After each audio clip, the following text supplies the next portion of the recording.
what we are learning, this is with regards to the investigation in the Air India plane crash.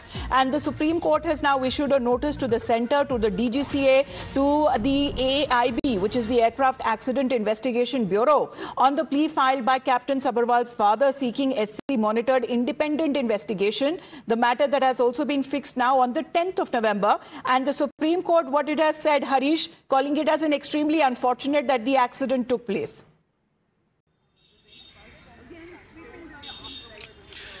Yes, that's right. In fact, Sabharwal's Pushkaraj Sabharwal, who happens to be Sumit Sabharwal's father, in fact, who was the captain of the ill-fated flight, has said that Supreme Court must investigate into it through a SIT.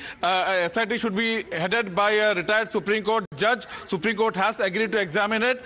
Justice Suryakant even going on to say that, in fact, you should not carry the burden of what is being floated around, that it was a suicide by a depressed son of this petitioner, Sumit Sabharwal, that led to the accident. We will look into it. This is what Supreme Court has said.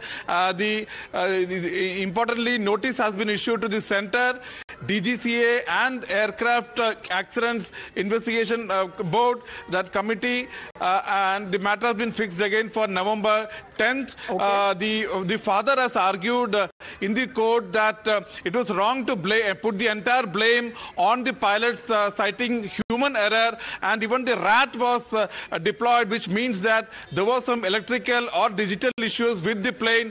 Even before looking into that, the blame has been put on the pilots who don't survive now. They can't answer to what is being alleged against them, and the father is also in pain. The blame game and the investigation so far that has taken place, the matter that has now been fixed for the 10th of November. Of course, Captain Sabharwal is no longer there to defend his position, but the Supreme Court saying that it is extremely unfortunate that the accident happened, and Justice Kant also said that it is extremely unfortunate that telling late Captain Sumit Sabharwal's elderly father that he should not carry the burden of your son being blamed, and nobody can blame him for anything. So the matter has been posted for the 10th of November. And